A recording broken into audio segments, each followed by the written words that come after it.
Assalamualaikum warahmatullahi wabarakatuh. Perkenalkan, nama saya Nofirida Eryani dengan NUPTK 3447 7626 63 23 0243. Saya dosen program studi Diploma 3 Kebidanan STIK Bina Husada Palembang. Salah satu mata kuliah yang saya ampu adalah asuhan kebidanan pada remaja dengan perimenopause dengan kode mata kuliah KEB 6417. Total SKS sebanyak 2 SKS dengan teori 2 SKS. Mata kuliah ini merupakan mata kuliah dasar dalam ilmu kebidanan.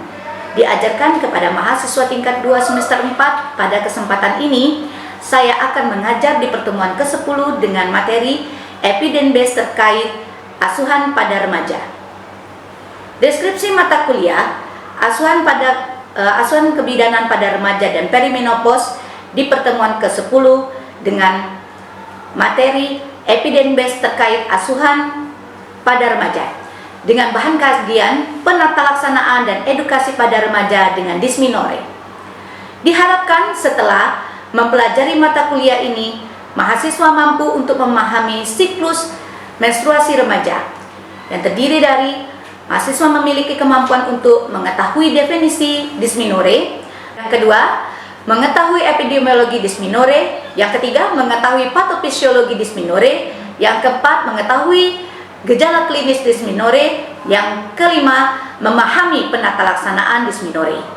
Komponen dan bobot penilaian sudah disepakati pada RTS dengan kehadiran 10%, tugas terstruktur 15%, tugas mandiri 15%, ujian tengah semester atau UTS sebanyak 20%, ujian akhir semester atau UAS sebanyak 40%. Pada pembelajaran kali ini saya juga memasukkan hasil penelitian saya yang sudah dibuktikan secara ilmiah, yaitu pijat endorfin dalam mengurangi nyeri haid pada remaja putri.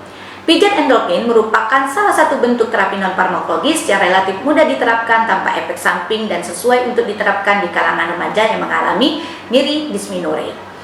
Baiklah, kita akan memulai perkuliahan pada hari ini. Warahmatullahi wabarakatuh. Ya, baik. Selamat pagi.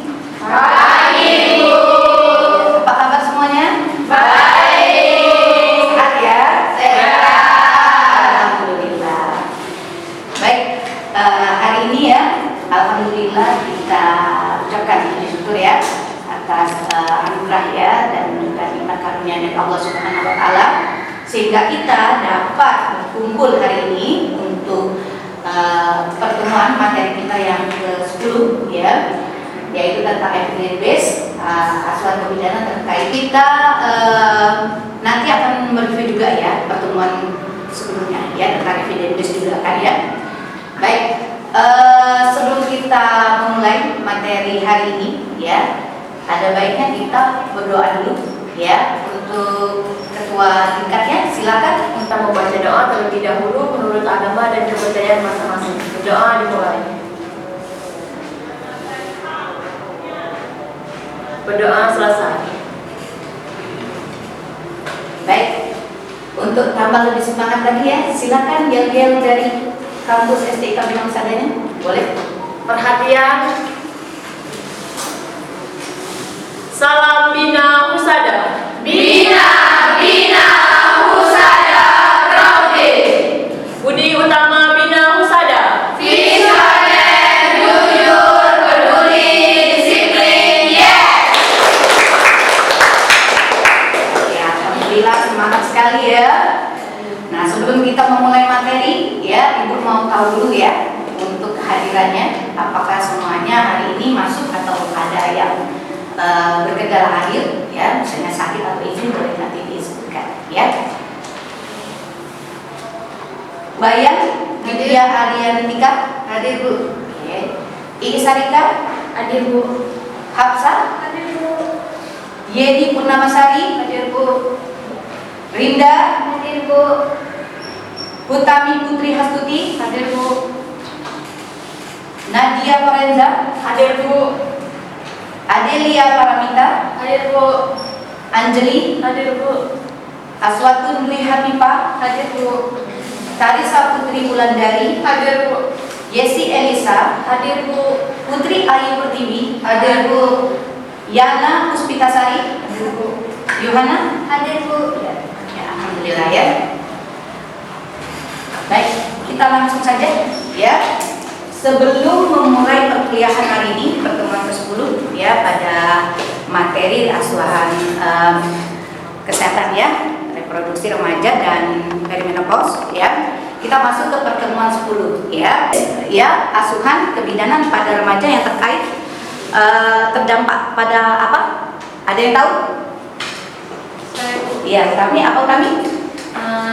Pertemuan kemarin kita membahas tentang penata laksanaan dan edukasi pada remaja dengan kehamilan yang tidak diinginkan, dengan remaja dengan kekurangan energi kronik, dan penata laksanaan dan edukasi pada remaja dengan anemia.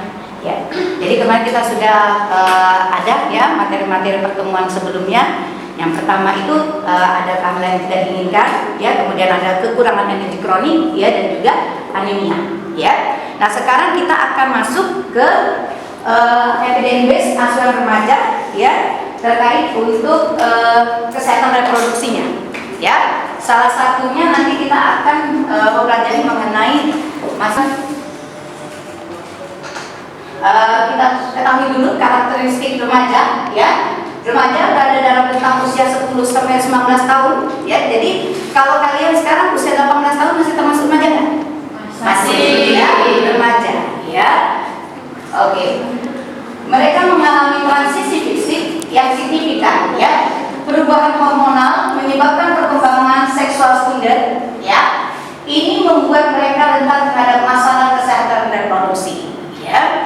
Jadi yang tadinya mama waktu masih balita belum ada tumbuh payudara untuk remaja putri, ya, itu kemudian tumbuh, kemudian tidak mengalami menstruasi, mengalami menstruasi, ya, dengan nanti banyak sekelumit masalah ya yang dihadapi oleh remaja putri, ya.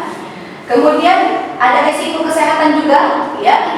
Yang pertama itu ada masa transisi, ini meningkatkan risiko pengetahuan. Kalau dianya buruk ya pengetahuannya, ini nanti akan memperburuk situasi gangguan-gangguan reproduksi dan kurangnya pengetahuan remaja ya terhadap kesehatan reproduksinya, ya.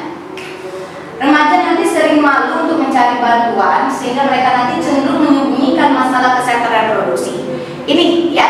Jadi kadang kita ini kadang malu untuk mengungkapkan masalah kesehatan yang kita hadapi, ya. Jadi contohnya nih, misalnya kita merasakan nyeri perut atau nyeri di payudara, kita takut, ya, mau ngomong ke siapa, apakah ini memang alaminya seperti ini, apakah ini nanti akan istilahnya kita mengalami suatu penyakit, nah seperti itu ya.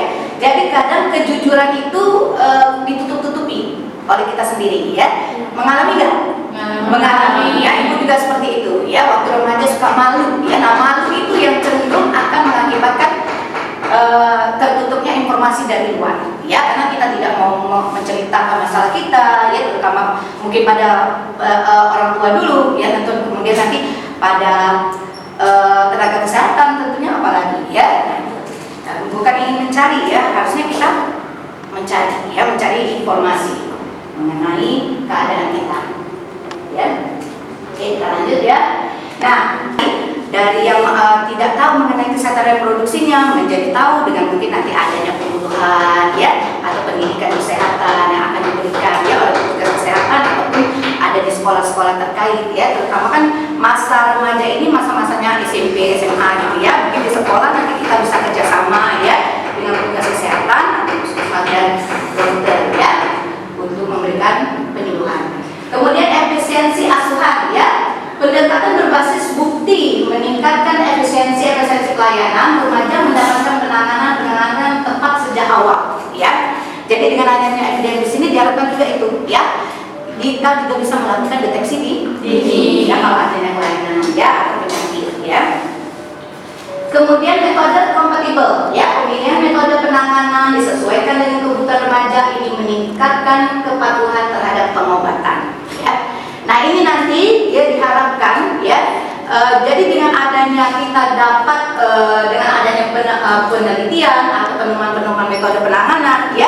Contoh nih misalnya dysmenorrhea, ya, menstruasi itu kan sangat dekat kaitannya dengan nyeri men, ya. Nyeri men itu namanya dysmenorrhea.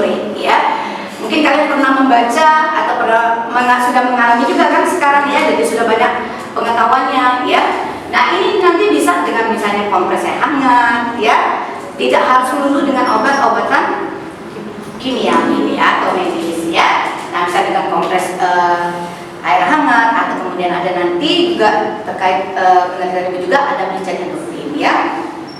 Nanti kita lebih jelaskan lebih lanjut ya. Lebih percaya diri menghadapi perubahan tadi ya. Jadi tidak malu, tidak merasa takut ya untuk mengungkapkan kalau ada apa-apa terhadap dirinya ya. Jadi mentalnya lebih strong, dia lebih berani untuk terbuka dan jujur ya.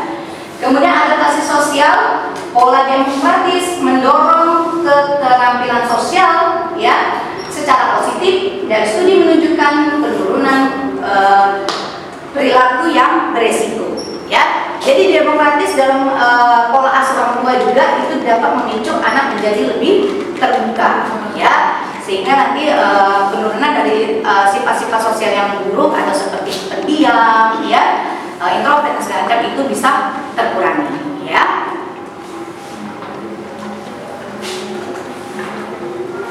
Oke, kemudian gaya pengasuhan dalam asuhan remaja itu ada pola otoriter ya. Nah, yang ini yang harusnya pola otoriter, pola demokrasi, dan pola permisif ya. Nah, kalau bisa pola otoriter ini dihindari ya. Ini yang pola otoriter adalah kontrol tinggi dengan komunikasi minimal ya. Remaja kurang mendapatkan kesempatan mengembangkan kemandirian dari pengambilan keputusan ya sepihak oleh orang tua. Nah, ini cenderung menumbuhkan istilahnya kurang percaya diri kepada anak ya. Nah, jadi tidak baik pola asuh otoriter ini ya. Kemudian yang kedua adalah pola demokratis. Nah, ini yang tadi yang baik ya, dia juga bisa mengurangi kecenderungan anak menjadi pendiam ya, tidak terbuka ya. Jadi pola demokratis adalah komunikasi terbuka dua arah, remaja dilibatkan dalam pengambilan keputusan ya. Dukungan penuh disertai batasan yang jelas terbukti paling mendukung perkembangan positif anak ya. Jadi hal-hal yang positif itu sebenarnya acuannya adalah kita terbuka, orang tua juga terbuka dalam memberikan asuhan ya, memberikan informasi ya, memberikan hal-hal yang layak untuk anaknya tahu pada saat tumbuh kembang menjadi remaja ya.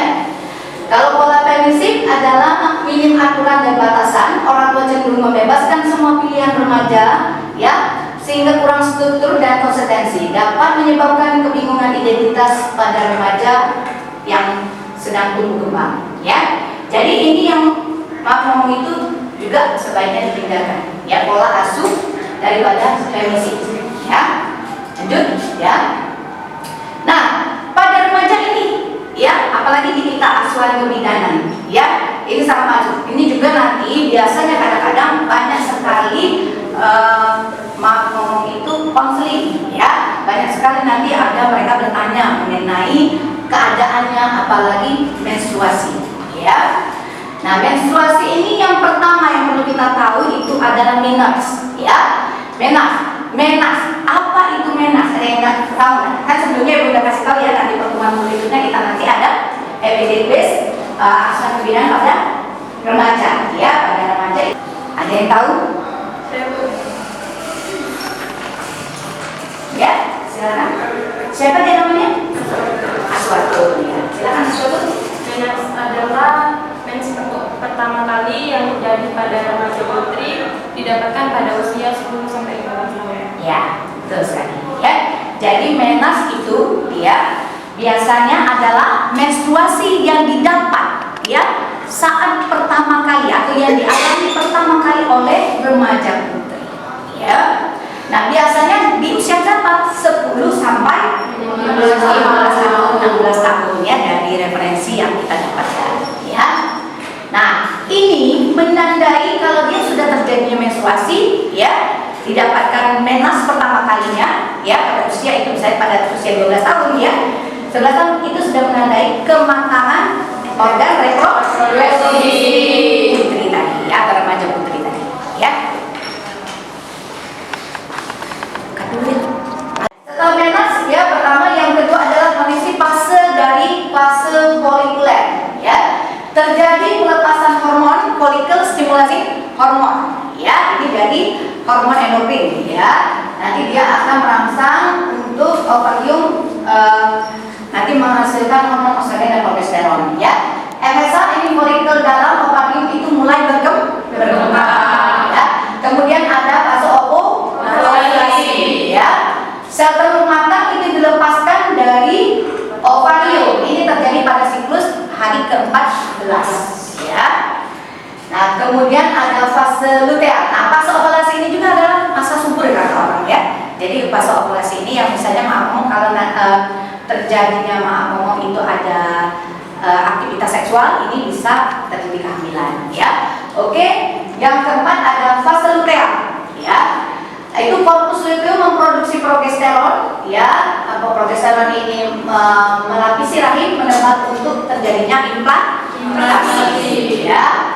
Nah, kemudian baru terjadi menstruasi ya. Jika tidak terjadi pembuahan yang kata itu tadi di masa ovulasinya ya, dan fase lutealnya tidak terjadi aktivitas seksual ya, ini maka dapat terjadi menstruasi. Berarti tidak ada pembuahan ya, tidak ada pertemuan antara sel ovumnya matang dengan sel sperma ya. Nah, jadi ini dapat terjadi menstruasi apabila tidak adanya aktivitas seksual ya. Menstruasi terjadi ini biasanya hari 28 sampai 30 ya. Nah, ini kita lanjut ya. Ini siklus menstruasi ya yang terjadi pada remaja. Oke, nah ini disminor ya. Nah, disminor ini yang sangat-sangat sering menjadi pengiring ya ketika kalian atau ibu juga ya masih mengalami ya disminor ya. Ini ada definisi dan epidemiologi daripada disminor ya. Yang pertama definisi ya, disminore adalah nyeri haid yang mengganggu aktivitas normal ya. Intensitasnya ya bervariasi dari ringan hingga berat ya. Suka mengalami nggak? Ya. Menstruasi mengalami nggak? Ya. Menarik ya. Kalian aja masih ingin tahu ya kenapa bisa nyeri ya. Kadang-kadang sangat mengganggu aktivitas, nggak nyaman ya. Ada yang kalau ringan masih bisa kita santai ya, ngapain ya, beraktivitas seperti biasa ya. Tapi kalau sampai mau mengganggu sekali, nyeri banget sampai ke pinggang, sampai sering sakit kepala, itu yang mengganggu ya, mengganggu aktivitas kita. Nah, prevalensi ya, ini prevalensi terjadinya menstruasi ini rata-rata ya pada remaja ya. Ini biasanya 50 sampai 75% yang mengalami disminor ya. Nah, ini yang tertinggi ini biasanya di usia-usia 17 sampai 19 tahun ya. Nah, klasifikasi disminor ini ada yang primer ya, ini tampak kelainan ya, anatomis ya. Kemudian kalau disminor sekunder ada kelainan patologis mendasar ya. Jadi kalau disminor primer itu alami ya, memang istilahnya itu terjadi akibat hormon yang sedang naik ya, ataupun dulu ya, hormon progesteron dan estrogen ya. Dan tampak kelainan anatomis pada rahim ya, atau pada endometriumnya ya. Tapi kalau yang disminor sekunder ini biasanya ada kelainan patologis mendasar ya. Nah, ini biasanya diagnosanya sering terjadinya endometriosis ya. Oke, kita lanjut ya. Nah, patofisiologi dari disminor ini ya. Jadi disminor terjadi akibat peningkatan produksi prostat glandi dalam jaringan endometrium ya. Jadi dalam jaringan endometrium ini ya, hormon ini menyebabkan kontraksi otot rahim yang berlebihan. Nih ya, ini otot rahim ya. Jadi inilah yang mengakibatkan rasa nyeri ya. Ini kopi dan terlalu banyak garam, makanan asin ya. Oke, lanjut ya.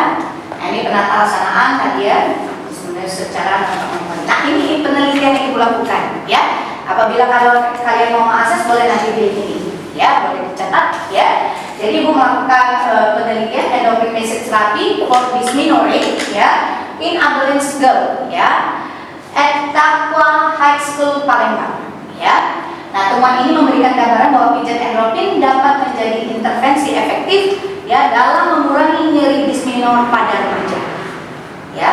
Dan hasil penelitian juga memperkuat pentingnya pendekatan holistik dan komplementer dalam asuhan kebidanan pada remaja ya. Nanti boleh ya, ibu akan bagikan sharingnya. Oke ya. apabila remaja malu untuk membahas masalah reproduksi tadi, itu tadi karena masalah reproduksi ini kan kita anggap personal ya, kadang malu untuk mengungkapkan, apalagi tadi kalau memang di rumahnya dia pola asuhnya tadi otoriter, feministik ya, sehingga dia jadi tidak ada yang mengarahkan dia bagaimana untuk jujur dengan keadaan kesehatan yang dia alami ya. Nah, jadi akan rasa malu ya. Tenaga kesehatan ini juga bisa kurang keterampilan berkomunikasi dengan remaja, pendekatan yang kurang sesuai dengan karakteristik remaja itu juga dapat memicu ketidak sinkronan ya untuk pelayanan ataupun penanganan daripada remaja dengan yang mengalami dysmenorrhea ya. Oke, jadi ringkasan materi yang kita dapat hari ini ya. Yang pertama itu ada prinsip utama ya, evidence based ini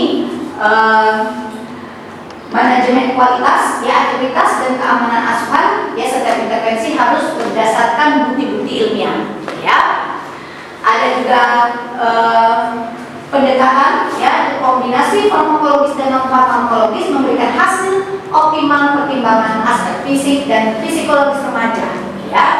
Dan kunci suksesnya adalah edukasi rutin dan konsistensi menjadi fondasi keberhasilan melibatkan remaja, keluarga, dan tenaga kesehatan ya dalam pelayanan untuk penanganan rasa ketidaknyamanan pada saat mens, terutama dysmenorrhea ini ya.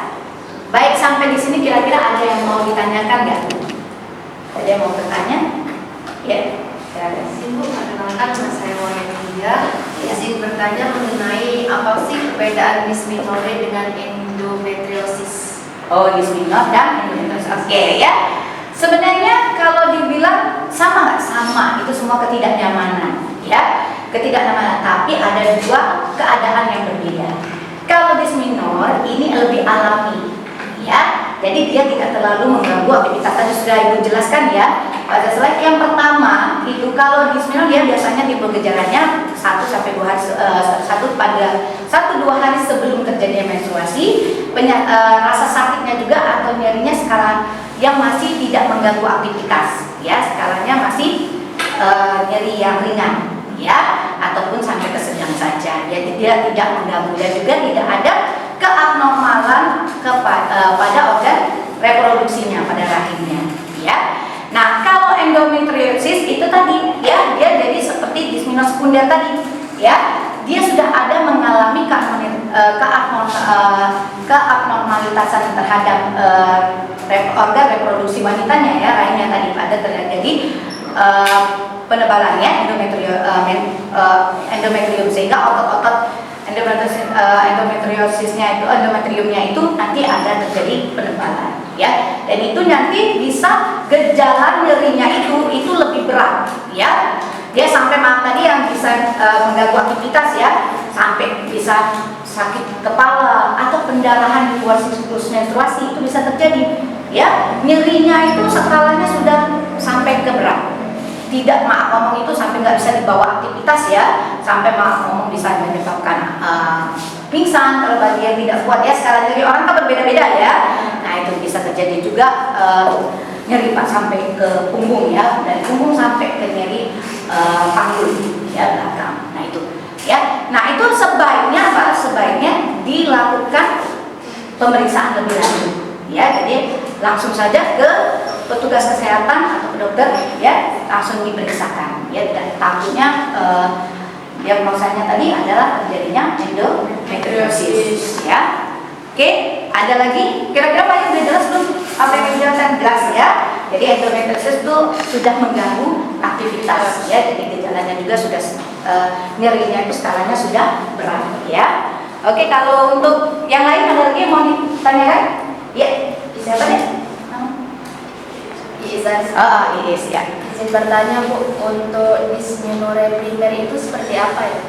Nah yang tadi ya, dysmenorrhea primer ini ya tadi gejalanya tidak berat ya, gejalanya masih nyeri ya, nyerinya nyeri skala ringan ya sampai sedang. Jadi dia tidak mengganggu aktivitas dan juga tidak terjadi keabnormalitasan terhadap organ reproduksi wanitanya ya, rahimnya ya itu ya. Jadi bisa mengerti ya kalau endometriosis itu sudah termasuk dalam kategori sudah mengganggu kenyamanan atau patologis lah ya. Ada patologis kalau untuk kita ya. Kalau pada dysmenorrhea primer itu masih fisiologis ya, masih alaminya ya, gejala ringan ya. Oke, sudah bisa mengerti Is? Oke, terima kasih ya. Oke, ada lagi yang mau bertanya? Cukup ya? Oke, terima kasih ya untuk perhatiannya ya. Baik, untuk pertemuan selanjutnya juga kita nanti masih membahas juga ya, pertemuan ke-11 nanti ada terkait epidenbes juga ya. Tolong nanti kita akan ada ataupun resume, maunya makalah atau resume? Resume, makalah, oke ya, makalah nanti dibagi kelompok ya dengan pokok bahasan yang nanti Ibu berikan ya. Baik, cukup ya pertemuan kita hari ini. Ibu ucapkan terima kasih untuk perhatian dari adik-adik semua ya. Semoga ilmu yang kita pelajari hari ini ya dapat bermanfaat untuk kalian juga untuk Ibu sendiri ya. Jadi kita sama-sama belajar ya. Belajar itu tidak pernah berhenti. Jadi harus selalu. Jadi jangan kalau Ibu sudah jelaskan, boleh dicari lagi referensi-referensi yang baru ya. Atau tadi mau buka penelitian-penelitian boleh ya. Lanjut belajar sendiri ya. Semoga ilmunya bermanfaat. Terima kasih untuk perhatiannya ya. Selamat melanjutkan kegiatan atau aktivitasnya. Ibu ucapkan terima kasih. Wabillahi taufiq wal hidayah.